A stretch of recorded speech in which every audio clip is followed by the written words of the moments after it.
So I'm a skeptic, but I'm grateful to be here. I'm grateful you're Thanks here right now. Thanks And for when I ask my Christian friends, could you show me evidence of Jesus Christ right now? They're never going to point to a hill and say, oh, he's over there. Right. That would be really convenient. That would answer a lot of my questions. But what they would give me is subjective experience. What they would do is they said that they put their faith in Jesus Christ, and they would point to their revelations and their blessings and use that as evidence of Jesus Christ. And to that, I'd say I agree, but I guess where I'm thinking is there's people in different countries, specifically, say like India, yes. in like a village of India, where they believe in God that's not Jesus Christ, a different God. Yep. But at the same time, they also have revelations and blessings. So I guess my question to you is, through the Christian lens, how can you reconcile the idea that people who don't believe in Jesus Christ specifically can still have revelations and blessings as equal to their Christian counterparts? Very good question. Now, I hope you'll not just accept my answer. I hope you'll come back at me, okay? Yeah, of course. And we can have a back and forth. Right. I really appreciate it. Yeah. All right, so first point is, I'm convinced that a lot of guys have real experiences with their girlfriends that are deeper than just sex. I think there's a real friendship, there's a real respect, there's real love. I think there are also guys who will talk the romantic game, but they're basically out to use her sexually. Now, just because those hypocrites, those guys who use women sexually, exist, doesn't mean that there are not true experiences that a lot of us guys have where we really love a woman and are committed to her and are not just using her as a bargain. Similarly, same thing comes to faith and religion. I think that there are genuine people who really have a relationship with God, and there are hypocrites who are just using religion in a very hypocritical way. That's the first one. The second point is, I think that a lot of Hindus and a lot of Muslims and a lot of Jews do have a religious experience. In fact, I think a lot of atheists and agnostics have a religious experience. Because I'm convinced that God loves all of us, that He's reaching out to us. In fact, I was just thinking about this very issue this morning. I think if you look at politics in America today, it's becoming a religion. If you don't agree with me, you're wrong. If you don't agree with me, you're on the other side, and I don't want to talk to you. Money, instead of tithing to a church, we tithe to a political party. We give money to a political party in pretty big sums at times. So you see, it's phenomenal. We are incurably religious. We worship something or someone. So you're absolutely right, finally. I would never base my life on, hey, you haven't had a religious experience. That must be the truth, so I'm going to follow whatever you believe. No, we have to be more skeptical. We have to say, wait a second, what's the evidence that your experience is in touch with reality, not just something that you conjured up in your head? Does that make sense? That does make sense, and I agree with a large point of what you said, but I think there are some specific kind of instances that kind of are outliers that make me a bit confused. For an example, there's this famous mathematician from India, I think his name is like Srinivasa something, and you can Google him up. He's not like an anecdote from it. It's not a made-up story. It's verifiable. Yep. And essentially is that he surrendered his life to God. That's not specifically Jesus Christ. And what happened was, throughout his life, the story goes, is that he would have these revelations in his sleep of these mathematic formulas, and he would write them down not knowing how he got to them. He didn't know any proof, like he didn't know how he got there.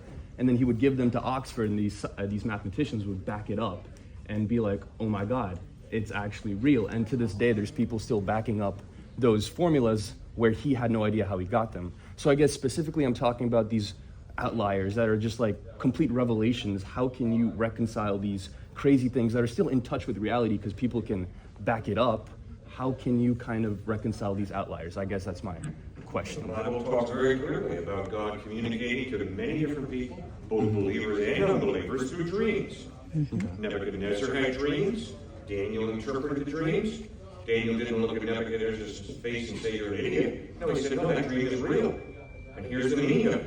So I have absolutely no problem with an atheist, a Hindu, Muslim, Jew, Christian, agnostic, whatever, having dreams that tie them into truth. Now, to be honest with you, my dreams are crazy. And I hope you're not going to trust my dreams to be the basis of your worldview. I think you'd be making a big mistake. I'm not going to trust my dreams either, but some of my dreams are not quite as crazy as others, and they make more sense. But to be honest with you, sir, I am very skeptical about dreams in general. That's fair. I'll give you one example. Just before I came yesterday, I got an email from a guy who said, don't go to Rutgers. I had a dream that you got hurt. I mean, I understand after what happened last week out in Utah, that there are a lot of emotions, but I'm going to go to Rutgers because I prayed about it, thought about it, and I thank you for your concern for me. I appreciate that, but I'm not going to put too much stock in your dream that I'm going to get hurt when I go to Rutgers. Okay, that's fair. And I want to kind of bring that to another point that I was skeptical about, and I think it'll be enjoyable to talk about. Well, I like you. Keep going. I like it. You're thinking, man. I like it. So I watch a lot of your videos, and I agree with most of what you say, but there was something that I agreed with originally, but disagreed. Yeah. There's this one video, I don't want to cherry pick it, but I think you know it. It's one of my favorite ones, is where you say that if someone makes the claim that all religion essentially say the same thing, that's like saying a white person, a black person, Indian person all look the same. And at first I was like, well, yeah, they don't look the same. If you were to say that I look like my friend who has blonde hair and blue eyes, I would think you're tweaking respectfully. But but my thing is, maybe the question is, how far are we looking through a magnifying glass? If we look real close, of course you're going to see the differences between our eye color, hair color. But what if we take out the magnifying glass and zoom out? We're going to say that, oh, they do look the same. You have 2 eyes, 2 ears, 1 nose, 2 hands, hopefully 2 legs. But my point is that maybe if we're looking at different religions and looking at truth claims between them and see that this exclusiveness of like one religion is like contradicting the other one, and it just doesn't make sense to me, because like I personally feel like there are revelations from different religions, and it's maybe hinting to something that we might fundamentally disagree with, but a pluralistic nature in religion overall rather than an exclusiveness. Do you see where I'm coming from? Of course. I understand that. Okay, it's all right. First point is, let's be real honest. Yeah. The person who says all religions are the same is making a truth claim. That truth claim they're making contradicts Islam, contradicts Hinduism, contradicts Judaism, and contradicts Christianity. But it's very popular here in the West, which is all religions are the same, so it really doesn't matter what you believe, because they're all the same. Second point, the person who says half the religions are right is making a truth claim. They're saying half are wrong, half are right. So it's a truth claim. And the person who says Jesus is the way, the truth, and the life, as he claims, is making a truth claim. The reason I say that is some people think, oh, no, it's this exclusivity of Christ when he says, I am the way, the truth, and the life. That really bugs me, because that's a weird truth claim. Time out. We all make truth claims. Every single one of us is making a truth claim. So let's just be honest about that. So now the question becomes, which truth claim is correct? Obviously, there are similarities between all the major world religions. You're going to find doing others as you have them doing to you the golden rule in almost every world religion. Okay? But you also have some real fundamental contradictions. Repeatedly in the Quran, we read Jesus is not God. In the New Testament, it's unmistakable he claims to be God. In Hinduism, there's a plethora of different gods. In Hinduism, it's basically monism. Everything is one. And in Nirvana, we become part of it, one. We lose our unique individuality, we become one with everything. In Christianity, no. Heaven is you will be you, I will be me, you will have a resurrection body, I will have a resurrection body, and then we'll live for eternity. In Buddhism, it took Siddhartha Gautama Buddha 547 rebirths to finally make it to Nirvana. In the Gospel, the guy who's nailed next to Christ turns to Jesus and says, Lord Jesus, remember me when you come into your kingdom. And Jesus does not say, well, we'll think about it after you do 12 Hail Marys and get down to work in a soup kitchen, and maybe we'll consider. No, he says, I tell you the truth, today you'll be with me in paradise. That's grace, which means you don't merit heaven. You do not earn heaven or nirvana. It is a gift that God gives you.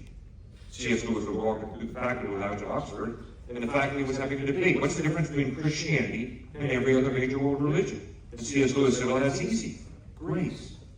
Every world religion, I don't care if it's Islam, Hinduism, Buddhism, Confucianism, Taoism, it's all based on live a good life. And if you could live a good enough life, maybe you'll make it. And Christ says, no, you'll never make it, because God is holy, morally perfect, you've sinned. But on the cross, Christ paid the penalty for our sin, thereby offering us forgiveness and a free gift. He eternal life. So those are some of the fundamental contradictions. Then you get into the Trinity, obviously. Islam cannot accept the Trinity. Now, in Judaism, that the Bible teaches, the New Testament teaches, one God, three forms, three persons, Father, Son, Holy Spirit. That is anathema to a Muslim. That's ridiculous. It's illogical, it's unacceptable, it's blasphemous, and that's why Christ got nailed to a cross, because the Jews agreed. The Jews said, you cannot claim to be God. God would never become a human being. Jesus claimed, no, I am God. So yes, there's similarities, but there are also fundamental contradictions. Yeah, I completely agree with what you're saying. And it's just like, I guess it may seem like a naive outlook, but it almost feels like, I feel like religion or God would transcend those contradictions. Like, for an example, there's the example of 1 + 1 = 2. 1 + 1 can never equal 3, right? Right. But say if, for a human, we can have those contradictions. I feel like you can love and hate a person at the same time.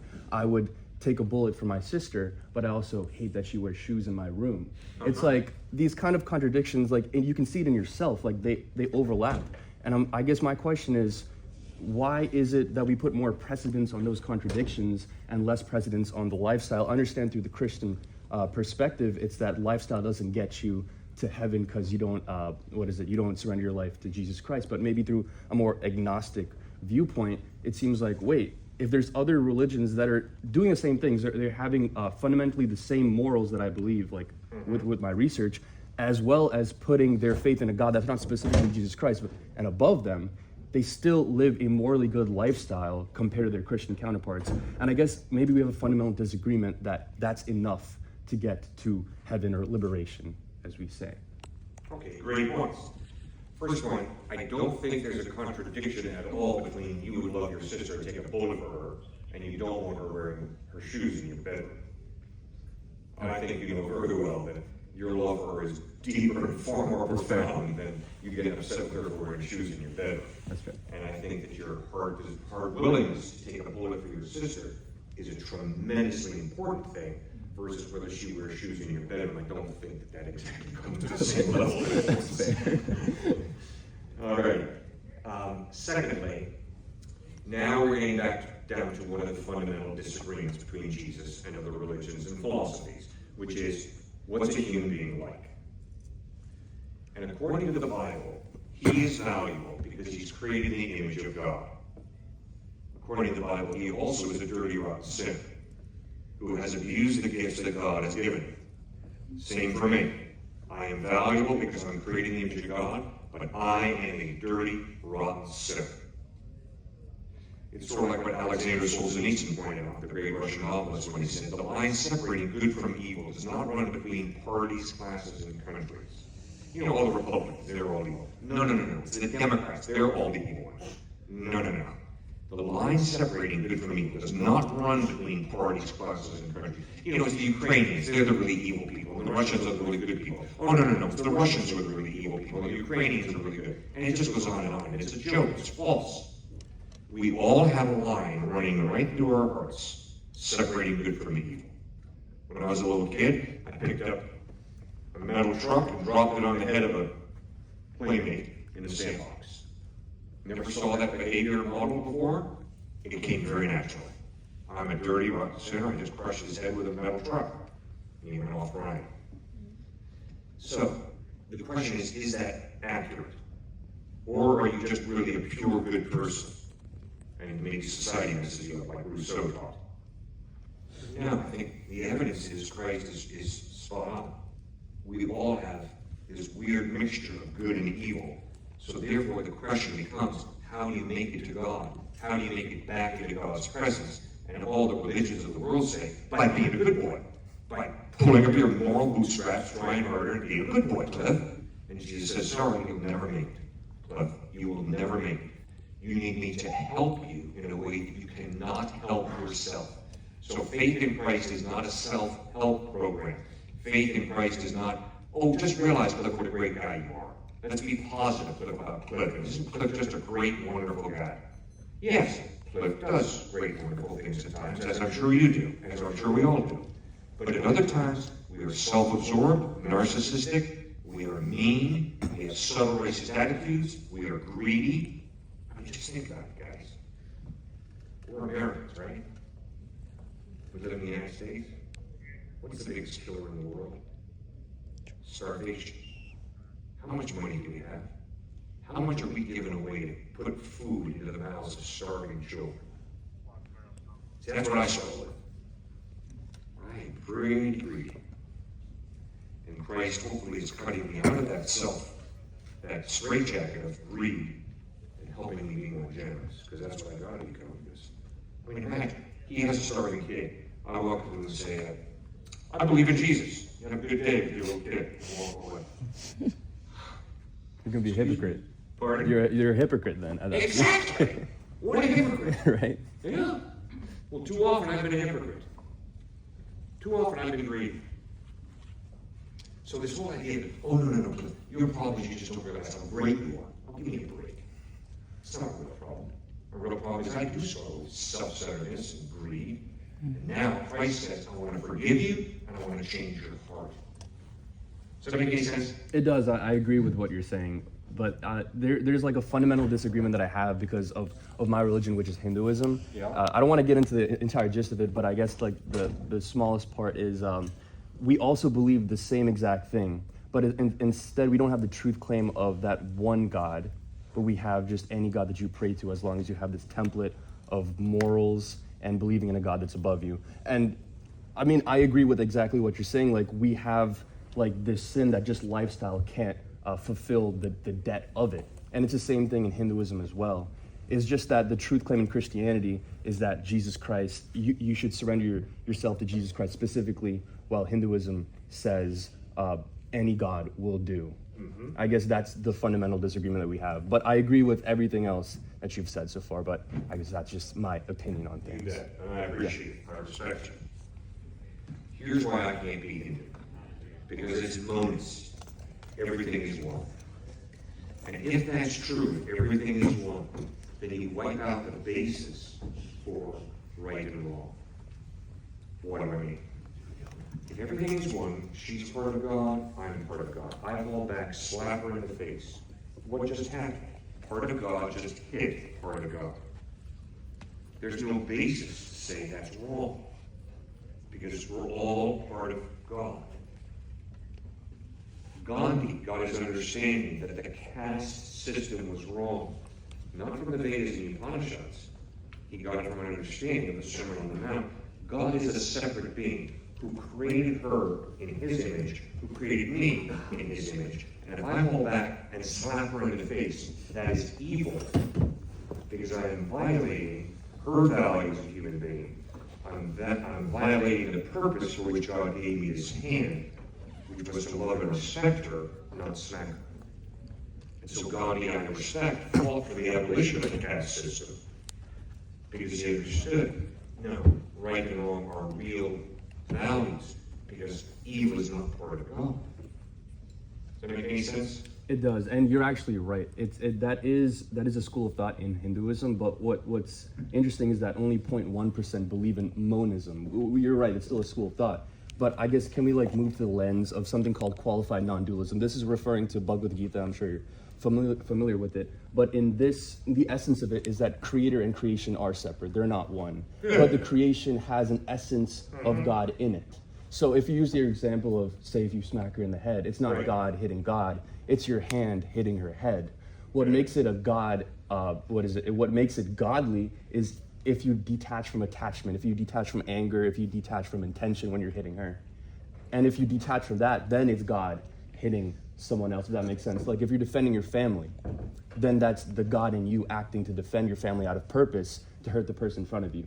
Then that's God hitting that person. Does that make sense? Yeah, but I'm concerned. What do you mean when you say the God in me? What I mean Who's is the that God in me?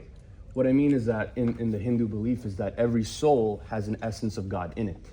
And the thing is, we don't enact the God in us when we're being kind of primal, if that makes sense. Like say if we lust, if we, just eat like randomly, we're kind of divulging into our primal instincts.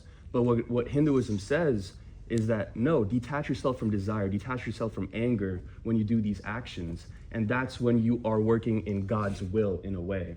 that's kind of the analogy of God is made in man is made in God's image. In like the Hindu analogy, that's kind of what we have. It's called Paramatma. It's like an essence of God in you, but a lot of people never use it. They only use it when they detach themselves from sin and do things out of purpose, if that makes sense. And that's where I'm coming from. Like there's these analogies from Christianity that I agree with through Hinduism, but there's always these truth claims that, like, I'm going to be honest, whenever you talk, like, I agree with everything that you say. And I guess that's the kind of hard thing in me. Like, I agree with everything, and it's hard to, like, disagree at the same time. That's kind of my philosophical, like, kind of conundrum, if that. Yeah, but I think that you are articulate enough and intelligent enough to realize that there are contradictions You're right. in life. Right. And that the law of non-contradiction holds in Calcutta as well as in Rutgers University. It's not both the bus and me at the same point at the same time. It's either the bus or me in the center of the street, and if that bus hits me, I'm flying out of there, and that bus is there. So both and doesn't work in Calcutta or in Rutgers University. It's either or when it comes to A cannot be non-A at the same time in the same way. And the whole idea, well, they contradict, but they're really saying the same thing, I think is a little disrespectful. That's fair. If an atheist looks me in the face and says, there is no God, Cliff, and I say, no, there is a God, and Jesus is God in human form, if then I look him in the face and say, but really we're saying the same thing, for me that is intellectual dishonesty, for me that's disrespect. No, Cliff, the guy has said there is no God. You get it, Cliff? No God. Okay, fine, I think there is a God. And then for me to conclude, but you know, because I want to be a nice guy, because I want us to be tolerant, we're going to say we really agree, we're really saying the same thing. So I think that's a bogus definition of tolerance at Rutgers. The idea that, well, tolerance means we're really all saying the same thing and we really all believe the same thing. And no, we don't. The guy who blew away Charlie Kirk last week, I don't agree with. I think he was wrong. I think he did evil. Slavery is not a good option. It's evil. And if you are pro-slavery, I would strongly disagree. I respect you as a human being, but I strongly disagree with your racism and your slavery. And if you're going to burn a widow on a funeral pyre because her husband died, I'm going to say that's wrong. And we're not agreeing. I'm saying that's wrong to burn a widow on a funeral pyre because you have this tradition that says, okay, culturally, if your husband dies, we're going to have this funeral procession and we're going to burn his widow on the casket. I'm sorry. That's the world I live in. And so I get very concerned when people start defining tolerance as, we're all saying the same thing, we all believe the same thing, and it's all relative. No, it's not all relative. Now, I also disagree with my two lesbian friends at Texas State who say, Cliff, you cannot have a racist friend. Oh, yes, I can have a racist friend. That doesn't mean I support their racism. I abhor their racism. But they're still a human being created in the image of God. And when I go and work in a prison, I'm going to go into PC, protective custody, and I'm going to talk with a guy who kidnapped, sexually abused, and raped little boys and murdered them and buried them.